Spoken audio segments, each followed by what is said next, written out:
guys, how's it going? Mr. Arnold coming back for another ODFP showcase, another Old Dead Famous People showcase. And the person we are going to be calling down is a man by the name of Simon Bolivar. Let's give a round of applause, ladies and gents. Simon Bolivar, a man that lived between the years of 1793 to 1830. And what you have to know about Simon Bolivar is this, that he was known as the Liberator, El Libertador. Alright, he is going to liberate and free many people living in here, South America. He led independence movements which liberated the colonized populations. He freed people from the Spanish crown in modern day Colombia, Ecuador, Venezuela, Bolivia, and Peru. Now, before we really dive into what Simon Bolivar did, you have to understand some background information, specifically the social and ethnic structures that cause resentment. And you are going to see behind here, this is really what was going on, okay? So pay attention, because it'll help you understand Bolivar that much better. Now, Spanish-born peninsulares, they were at the top of this structure. They were members of the highest social class. They dominated Latin American political and social interactions, and only they could hold top jobs in the government and the church. Next came Criollos, who followed the peninsulares. They were second-class citizens, essentially, and they were able to own haciendas, ranches, and mines, but they bitterly resented their second-class status. They did not like that, being number two. Meanwhile, below them came the mestizos, people of Native American and European descent. And obviously we're going to see mulattoes as well falling below, kind of in that third rung right there, guys. And mulattoes are people of African American and European descent. Now below them, you're going to have the Native Americans, and then also you're going to have enslaved Africans who work on plantations and really have no freedom.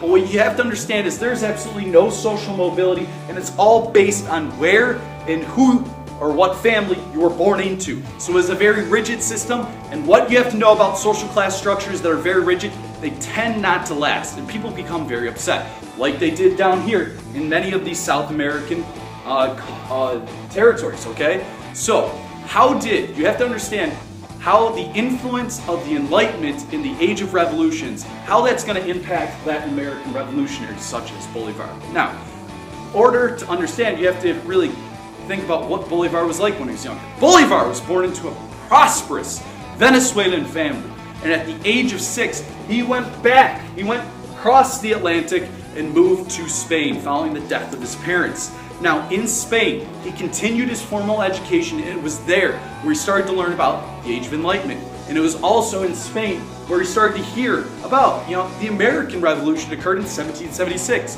And in 1789, he heard about the French Revolution occurring. And this is really what's going to influence him when he comes back to Latin America in 1807. It should be also noted that Bolivar was not a big fan of Napoleon Bonaparte, who was quickly taking over the rest of Europe and colonies in the New World.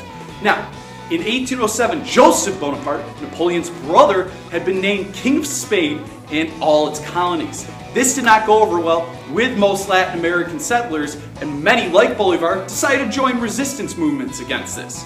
So, what's going to happen? Bolivar is going to make a daring plan to take over the city of Bogota in modern-day Colombia.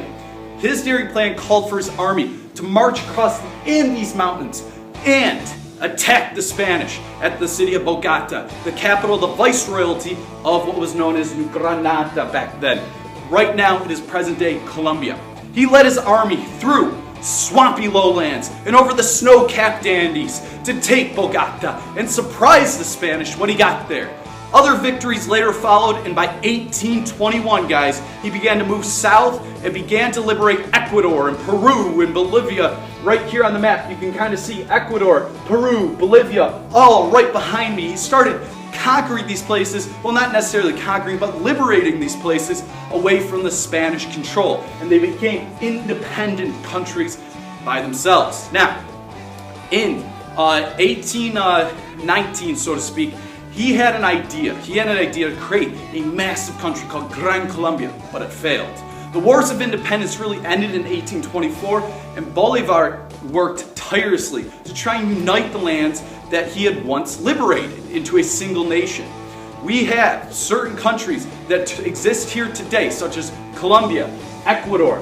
We also see Panama, Venezuela. They made up what was Gran Colombia, as well as parts of Brazil. This was right here, Gran Colombia. It didn't last long. It only lasted for 12 years. In 1831, they were later split into 4 independent countries like Colombia, Ecuador, Panama, and Venezuela. Now, what you got to know about his legacy is this, that he liberated, he freed people from the colonial crown that was in control, this colonial Spanish crown. And we're going to see new countries exist here in South America, in Latin America, and it's going to be countries that are going to be running by themselves. They're going to be sovereign states. They're going to have no connection to the colonized people of Spain. Basically, think of it like Simon Bolivar, like he's essentially Latin America's George Washington. He was a military revolutionary leader, and he was able to free them, take the chains off from the Spanish crown. Alright, that's all I got for this ODFP showcase. I hope you guys liked it.